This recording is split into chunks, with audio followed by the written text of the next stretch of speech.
The ceremonial hall on Concordia Prime Station gleamed with cold white light. Lady Seraphine stood at the altar, her emerald scales catching the light as she fought to keep her face blank. Every muscle in her tall body was tight with anger. This was the worst day of her life. The war between the Valorian Empire and humanity had ended 3 months ago. Both sides had lost too many ships, too many soldiers, too much pride. The Galactic Council forced them to sign a peace treaty. As part of that treaty, important people from both sides had to marry each other. Political marriages, they called them. Sarah called it a punishment. She was a decorated officer in the Valorian Navy. She had fought humans for 6 years. She had seen her friends die in battle against human forces. She had learned to hate everything about them. Humans were weak creatures, soft mammals who won fights through numbers rather than skill. They had no honor, no discipline, no real strength. And now she had to marry one. Her amber eyes fixed on the human walking toward her. Daniel Hayes was his name. He was a lieutenant commander in the human fleet, some kind of engineer. He looked completely ordinary. Brown hair, blue eyes, average height for a human, which meant he was much shorter than her. He wore his dress uniform, but carried himself without the pride a Valorian would show. He looked nervous, almost apologetic. Sarah felt disgust rise in her throat. This weak little mammal was going to be her husband. The thought made her want to break something. Daniel reached the altar and stood beside her. He glanced up at her face and gave a small smile. She did not return it. Her expression remained cold as ice. The ceremony began. A Galactic Council official read the words in multiple languages. Sarah spoke her vows in Valorian, her voice hard and clipped. Every word felt like poison on her tongue. She promised to honor this union, to work toward peace, to treat her husband with respect. All lies. She would do the minimum required and nothing more. Daniel spoke his vows in English, then repeated them in careful, accented Valorian. Sarah was surprised he had bothered to learn her language, but she pushed the thought away. It changed nothing. He was still a human, still the enemy. The official declared them married. There was polite applause from the small audience of diplomats and officials. Sarah wanted to walk away immediately, but protocol required them to stand together for formal photographs. She endured it, standing stiff and separate from Daniel, not touching him more than absolutely necessary. Finally, it was over. They were escorted to their assigned quarters in the diplomatic section of the station. These rooms would be their prison for the next 6 months. The marriage program required all couples to live together for half a year before they could request separation. 6 months. Sarah did not know how she would survive it. The quarters were spacious at least. There was a main living area, a kitchen, 2 bedrooms, and a bathroom. Sarah immediately claimed the larger bedroom, carrying her few belongings inside and sealing the door. She heard Daniel moving around in the common area, but ignored him. She had no interest in talking to him. That night, she stayed in her room. She sent messages to her family back on the Valorian homeworld, telling them how humiliating this was. Her father responded with stern words about duty and honor. Her mother said nothing. Her younger brother sent sympathy, but also confusion. Why had Sarah agreed to this? Why had she not refused? She had asked herself the same question many times. The truth was simple. If she refused, another Valorian would be chosen. Someone without her experience, her strength, her ability to endure unpleasant things. She could at least survive this with her pride intact. She hoped. The days that followed established a pattern. Sarah woke early, as military discipline demanded. She exercised alone in the station's gym during quiet hours to avoid seeing Daniel. She attended required diplomatic meetings where she was polite but cold. She returned to their quarters and retreated to her room immediately. Daniel tried to talk to her at first. He would greet her when she came home. He would ask about her day. She gave him 1 or 2 word answers or ignored him completely. After a few days, he stopped trying to start conversations. Good. She wanted nothing from him. But he did other things that confused her. Small things she did not understand. The quarters had environmental controls that could adjust temperature and humidity, Sarah liked it hot and humid like the climate on Valorian worlds. Humans preferred it cooler and drier. She had expected to fight about this. Instead, she came back one day to find the quarters set exactly to her preferred settings. Daniel never mentioned it, never asked for thanks, never complained about his own discomfort. He cooked meals for himself but always made extra. He would leave a portion for her in the kitchen with a simple note saying it was available if she wanted it. Sarah refused to eat his food at first, ordering her own meals from the station cafeteria. But after a week, she tried some of what he had made. It was good. More than good. He had clearly researched Valorian dietary needs and had adjusted the recipes. The spices were right, the protein ratios were correct. Everything was suitable for her biology. This annoyed her more than if the food had been bad. Why was he trying so hard? What did he want from her? In Valorian culture, such behavior was seen as weak, as trying to curry favor. A strong person demanded respect, not tried to earn it through service. 3 weeks into their marriage, something happened that shook Sarah's understanding. The station had a problem with its coolant systems. A leak in one section caused breakdowns in multiple residential areas. Station maintenance crews scrambled to fix it, but they were overwhelmed. The problem was getting worse. Daniel left their quarters one morning with his toolkit. He did not tell Sarah where he was going. She did not ask. She had her own concerns. The environmental systems in several areas were failing, and if the problem reached the diplomatic section, she would have to deal with dangerously cold temperatures. Valorians could survive cold, but it was painful and slowed them down. Hours passed. Sarah attended a meeting about the crisis. The station administrator explained that they were doing everything possible but needed time. When Sarah returned to their quarters late in the day, the environmental systems were working perfectly despite problems elsewhere on the station. She checked the station news feeds. There was a brief mention of volunteer engineers who had helped in the most dangerous sections. One name mentioned was Daniel Hayes. He had spent 14 hours working in areas where the coolant leak was worst, breathing toxic air, risking chemical burns. His work had stabilized the systems for large parts of the station. He came home very late, exhausted and dirty. His uniform was stained with chemicals. He looked like he could barely stand. But he did not say anything about where he had been or what he had done. He just cleaned himself up quietly and went to bed. Sarah stood in her doorway watching him. A Valorian who had done such a thing would boast about it for weeks, would demand recognition and rewards, would make sure everyone knew of their brave actions. Daniel had not even mentioned it.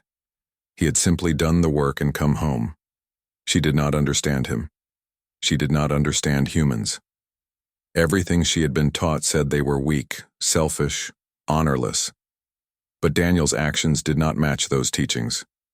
He worked hard without seeking glory. He made sacrifices without demanding payment. He treated her with respect despite her open contempt. It was confusing. It was uncomfortable. It made her wonder if maybe, just maybe, she had been wrong about some things. That night, Sarah lay awake in her room, thinking. 6 months had seemed like forever when this started. Now she realized something strange. She was curious about the human she had married. Not friendly, not kind, not forgiving of what his people had done to hers, but curious. And that small crack in her armor of hate scared her more than any battle she had ever fought.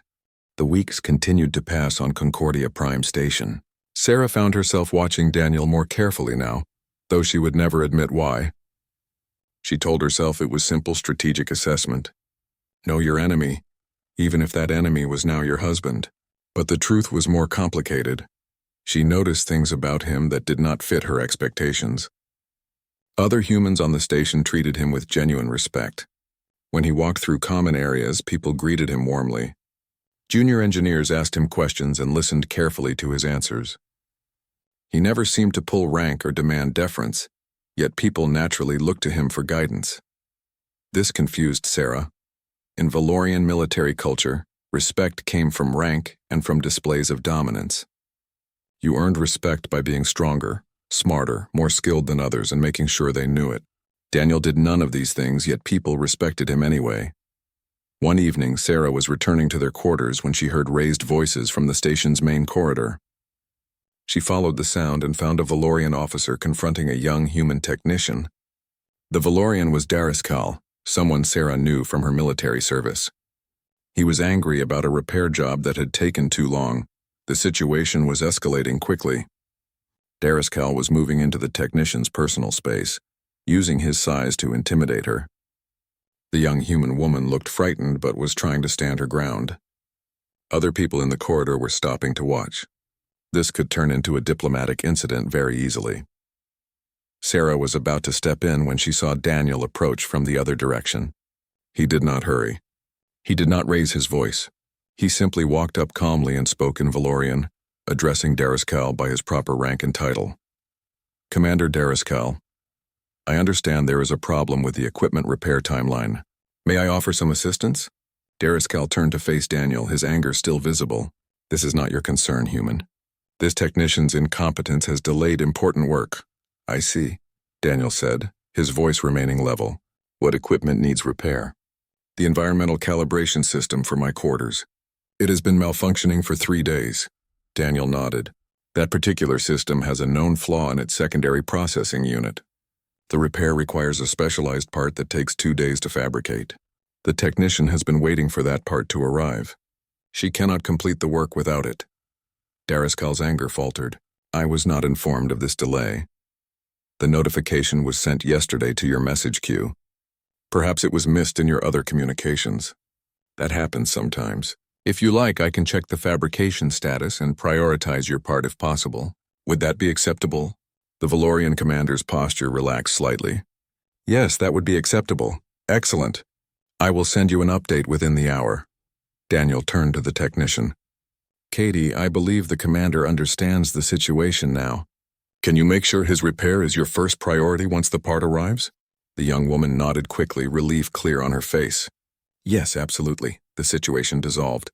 Dariskal walked away with his honor intact. The technician returned to her work.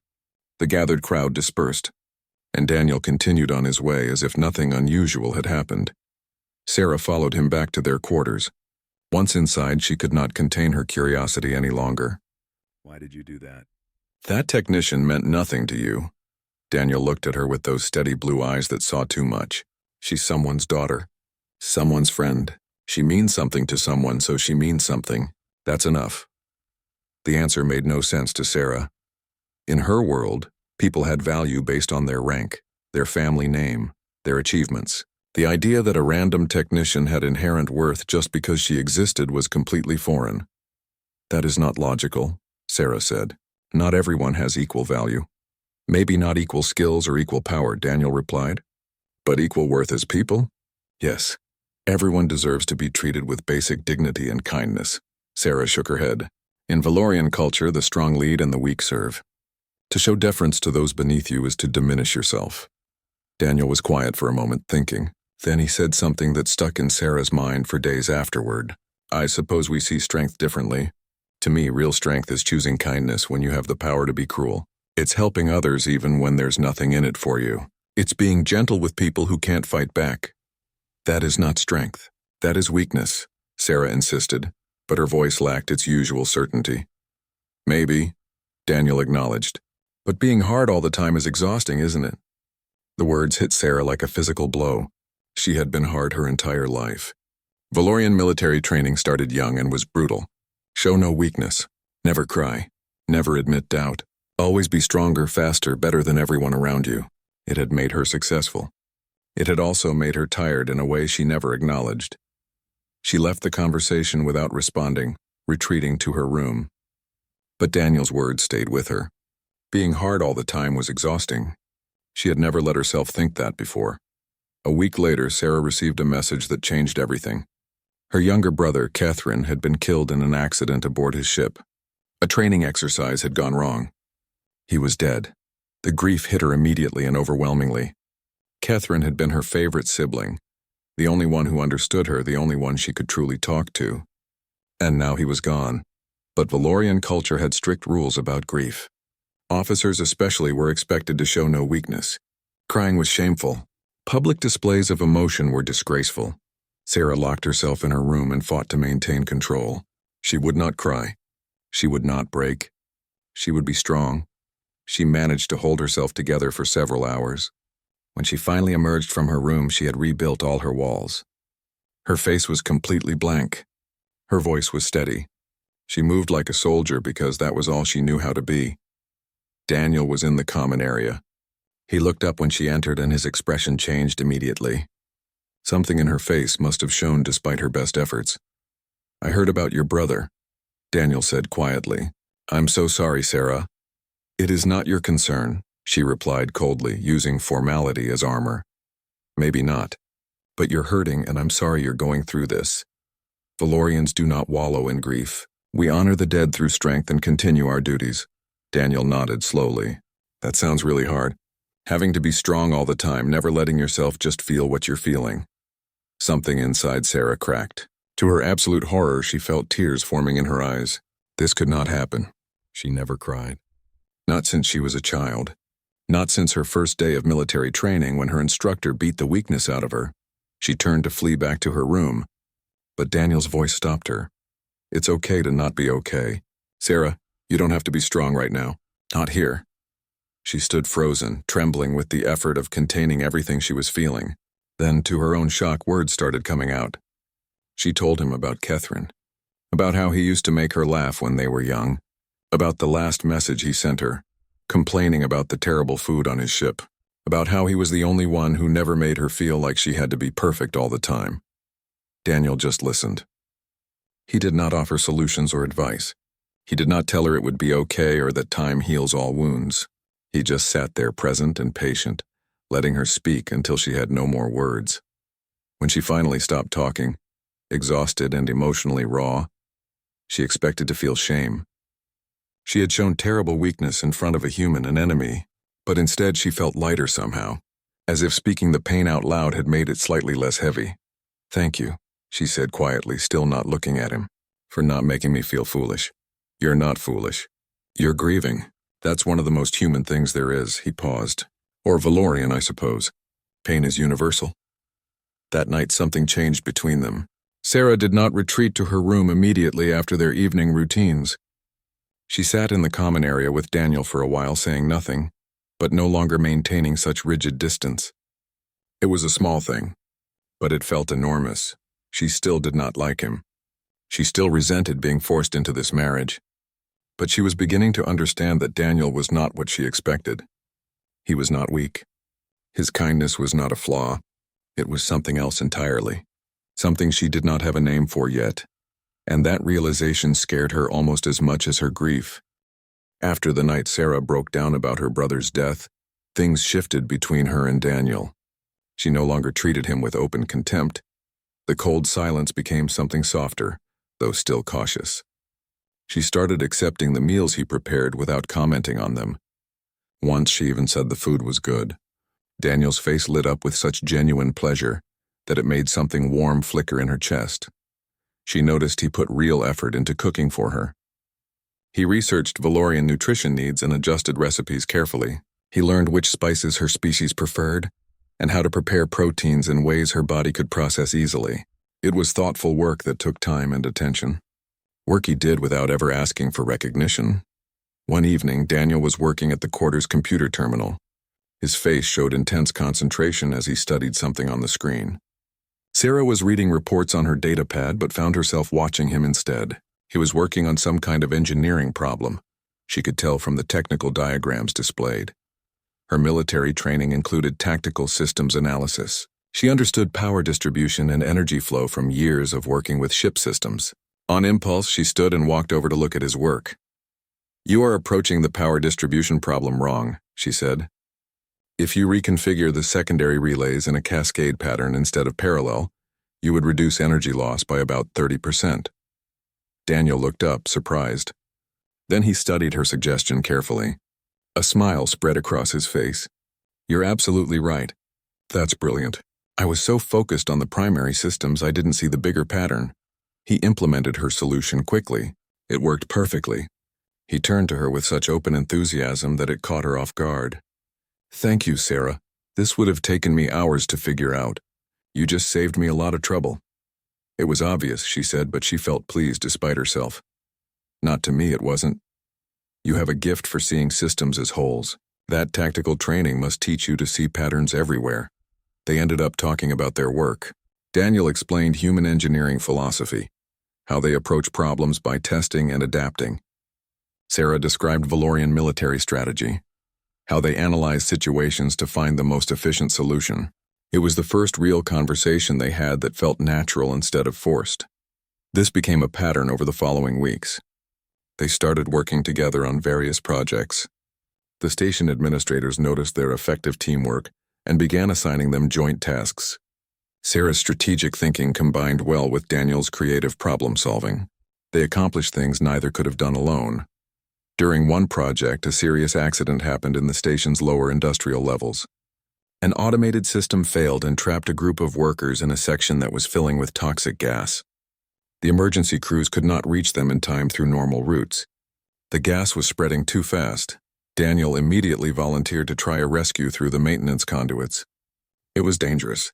The conduits went through unstable areas damaged by the gas leak, but it was the only way to reach the trapped workers in time. Sarah watched him prepare to enter the conduit system. She felt something strange twist in her chest. Fear, but not for herself. Fear for him. The realization shocked her. When had she started caring whether this human lived or died? She made a decision quickly. When Daniel moved toward the entrance, she stepped in front of him. "You will need tactical support," she stated firmly. "I am coming with you." "Sarah, you don't have to do this. I am not asking permission, Daniel. We work well together. Two will have better chances than one." They entered the dangerous section together. Daniel used his engineering knowledge to navigate the damaged systems. Sarah's combat training and physical strength helped them overcome obstacles. They moved in perfect coordination, anticipating each other's needs without speaking. The trapped workers were in bad condition when they reached them. The gas had affected them all. Daniel found a way to vent the toxic air, while Sarah physically broke through a blocked passage. Together they got all 7 workers out safely. 3 humans, 2 Valorians, a Zentari, and a Krill. All alive because of their teamwork. When they emerged, exhausted and injured, the station erupted in celebration. People cheered. Cameras flashed. Station officials rushed to congratulate them. But Sarah barely noticed any of it. She was looking at Daniel, who was checking on each rescued worker personally, making sure they got medical attention, asking them how they felt. He did this despite having burns on his arms and chemical damage to his lungs. Later, in the medical bay, a doctor treated Daniel's injuries. Sarah sat beside him, her own minor wounds already bandaged. "You could have died," she said quietly. "So could you," Daniel pointed out. "But those people would definitely have died if no one tried. Why do you always do this? Risk yourself for others?"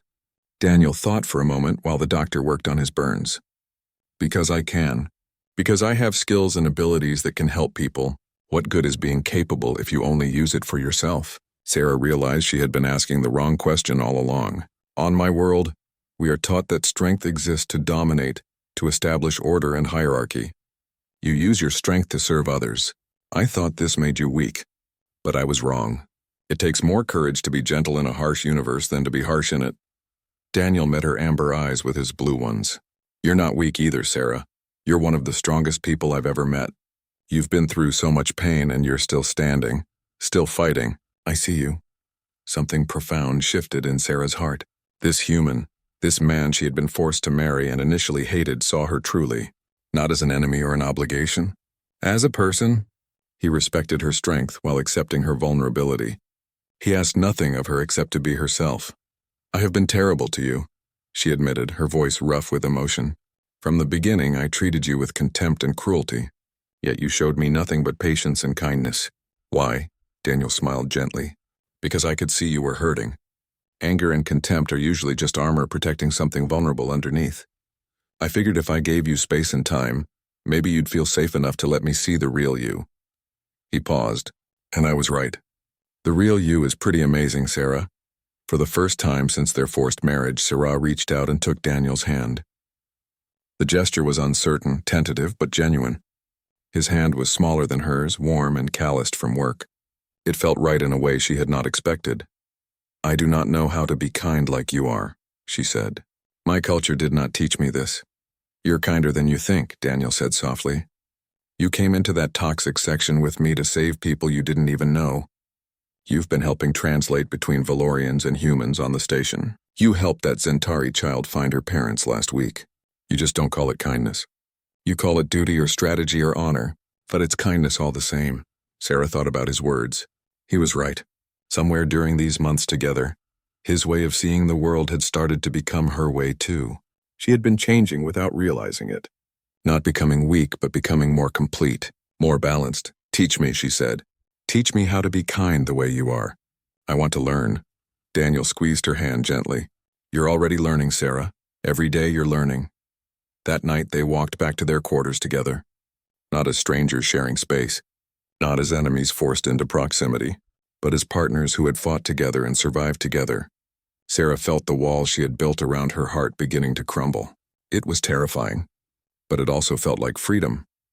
For the first time since coming to this station, since being told she had to marry a human, Sarah felt something other than anger or resentment. She felt hope. Hope that maybe this marriage did not have to be a prison sentence. Hope that maybe Daniel was right about kindness and strength. Hope that maybe, just maybe, she could learn to be different than she had been. She looked at Daniel walking beside her. This gentle man who had never demanded anything from her but had given her everything she needed. Time, space, patience, understanding, and something else she was only beginning to recognize. Something that felt warm and steady and real. She did not have a name for it yet, but it was there, growing stronger every day. And for the first time in her life, Sarah was not afraid of vulnerability. Because Daniel had shown her that vulnerability was not weakness. It was courage. The courage to be seen truly, completely, without armor or pretense. And that was the greatest gift anyone had ever given her. The remaining months of their required time together passed differently than the first months had. Sarah found herself looking forward to seeing Daniel each day. She valued his thoughts and his company. The quarters that once felt like a prison now felt like home. Daniel introduced her to human art and culture. He showed her paintings and played her music. She was surprised by how much emotion humans put into their creative work. Valorians had art too, but it was formal and structured, focused on depicting historical achievements and honoring the past. Human art was wild and emotional and personal in ways she had never experienced. One piece particularly struck her. Daniel showed her an ancient human poem called The Guest House. It talked about welcoming all emotions as temporary visitors. The idea that you could acknowledge pain without being destroyed by it, that vulnerability was not defeat, changed something in how Sarah understood herself. This is beautiful, she said quietly, reading the words again. On my world, we are taught to push away difficult emotions. To be strong means to feel nothing. That sounds lonely, Daniel said. It is, Sarah admitted. I have been lonely my entire life, but I never had words for it before. Daniel took her hand, a gesture that had become natural between them. You don't have to be lonely anymore. She squeezed his hand in return. No, I do not. Sarah began sharing Valorian culture with Daniel too, but through a new lens. As she explained their customs and history, she found herself seeing her own culture's limitations. The rigid hierarchy, the lack of compassion, the way strength was valued above all else, even when strength meant cruelty. Every culture has strengths and weaknesses, Daniel told her when she expressed these doubts. Valorian discipline and honor are incredible. Human adaptability and empathy are ours. Imagine what we could build together if we took the best of both and created something new. This idea excited Sarah. They began working on a project together, documenting their experiences and insights. They created training materials for other couples in the political marriage program. They conducted workshops on the station, teaching people how to bridge cultural differences. They became well known in the diplomatic community as an example of how former enemies could become genuine partners. But something else was growing between them too. Something deeper than partnership or friendship. Sarah found herself noticing small things about Daniel. The way his eyes crinkled when he smiled, the gentle competence of his hands, the steadiness of his presence that made her feel safe in ways she never had before. She caught herself seeking his approval, valuing his opinion above others. When he entered a room, she felt warmth in her chest. When he was gone too long, she missed him. These feelings confused and frightened her. Valorians did not experience romantic love the way other species did. Marriage was about family alliances and producing offspring. Love was something that happened to other people if it existed at all. But what she felt for Daniel was undeniable. She did not have Valorian words for it, so she started learning human ones. Affection, attraction, care, love. The words felt strange on her tongue but right in her heart. One evening, they stood together on the station's observation deck. The vast darkness of space stretched before them, filled with countless stars. Sarah moved closer to Daniel until their shoulders touched. The contact sent warmth through her body. "Our 6 months are almost complete," she said quietly. "Soon we will be released from our obligation." "Yes," Daniel said. She could not read his tone. "I have been thinking about what happens next." "Me too." Sarah took a breath, gathering courage that had nothing to do with physical bravery. This was harder than any battle she had ever fought.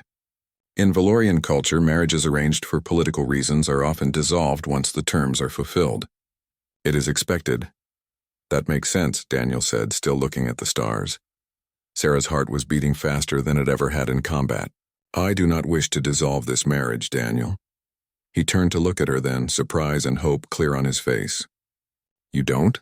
You have shown me a better way to exist in this universe. You taught me that strength and kindness are not opposites. They complement each other. You were patient when I was cruel. You were gentle when I was harsh. You were steady when I was chaotic." She met his eyes.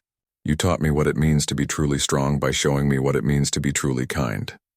I do not wish to lose that. I do not wish to lose you." Daniel's face broke into a brilliant smile. "Sarah, I fell in love with you months ago. I was just waiting, hoping you might eventually feel something for me too." Love. The word felt foreign but also right.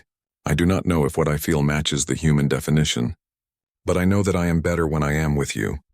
I know that I want to continue learning from you, working with you, building something new with you. If that is love, then yes, I love you." Daniel reached up and cupped her face gently. His small human hand was warm against her scales. "That is absolutely love." They kissed for the first time. Sarah had researched human kissing customs, but experiencing it was completely different from reading about it. It was gentle and sweet and overwhelming. When they parted, she was trembling, but not with fear or anger.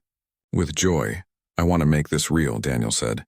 "Not an obligation or a political arrangement. A genuine partnership between equals who choose each other." "Yes," Sarah agreed. "But Daniel, our peoples are still suspicious of each other. Our families may not understand.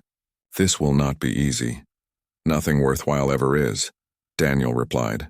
"But we've already done the hard part. We learned to see past our prejudices to the person underneath. Everything else is just details." Sarah laughed, a sound she rarely made. "You make everything sound so simple." "That's because it is simple.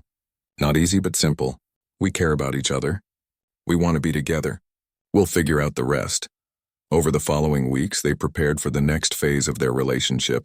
They requested permanent assignment together, proposing to combine their talents in service of human-Valorian cooperation. They drafted a formal request to their governments asking recognition of their marriage as genuine rather than merely political. The responses were mixed. Many on both sides saw their union as a hopeful symbol of peace. Others viewed it with suspicion. Sarah's family was particularly difficult. Her father sent her angry messages, saying she had betrayed Valorian superiority by choosing to stay with a human. But Sarah had learned from Daniel how to be strong in new ways. She faced her family with quiet determination, speaking her truth without apologizing for it. "I have not betrayed our people," she told her father over the communication link. "I have expanded my understanding of what strength can be. Daniel has not made me weak. He has made me whole. And if you cannot see the value in that, then perhaps our culture's definition of strength needs to be examined." Her father was shocked into silence. But Sarah saw something else in his eyes too, a grudging respect. She had not submitted. She had not grown soft. She had evolved, and she had done so without losing her essential Valorian nature. Her mother sent a private message later. It was brief but meaningful. "I am proud of you, daughter. It takes true courage to choose your own path." Those words meant more to Sarah than any military commendation she had ever received. 6 months after their forced union, They participated in a second ceremony. This time they chose it freely. It was held on a beautiful garden world, neutral ground selected by both governments. The ceremony was broadcast across multiple systems as a symbol of peace. Sarah wore modified Valorian ceremonial armor that incorporated human design elements. Daniel wore formal human attire with Valorian insignia, marking him as part of her clan, a status she had granted him through traditional adoption rituals. When they exchanged vows this time, the words came from their hearts. Sarah spoke in both Valorian and English, her voice strong and clear. Daniel Hayes, you entered my life as an obligation, but you became my choice. You saw past my anger to my pain. You saw past my contempt to my fear. You saw past my armor to my heart. You taught me that true strength is not the absence of vulnerability, but the courage to be vulnerable anyway. You showed me that kindness is not weakness but the highest form of power. I choose you, today and always, as my partner, my teacher, and my love. Daniel's vows were equally heartfelt. Sarathin, you challenged everything I thought I knew about strength and honor. You showed me that people can change, that bridges can be built across any divide. You were brave enough to question your culture. You were strong enough to change yourself. You were wise enough to keep what was valuable while letting go of what held you back. I choose you today and always as my partner, my equal, and my love. They sealed their vows with a kiss that felt like a promise of a future they would build together, combining the best of both their worlds into something new and beautiful. And as they stood together, hands clasped, Sarah felt completely certain. This was right. This was real. This was love. Sarah and Daniel visit that statue sometimes late at night when the plaza is quiet. They stand before it hand in hand. Two ordinary people who did something extraordinary by choosing to be kind, patient, and open to change.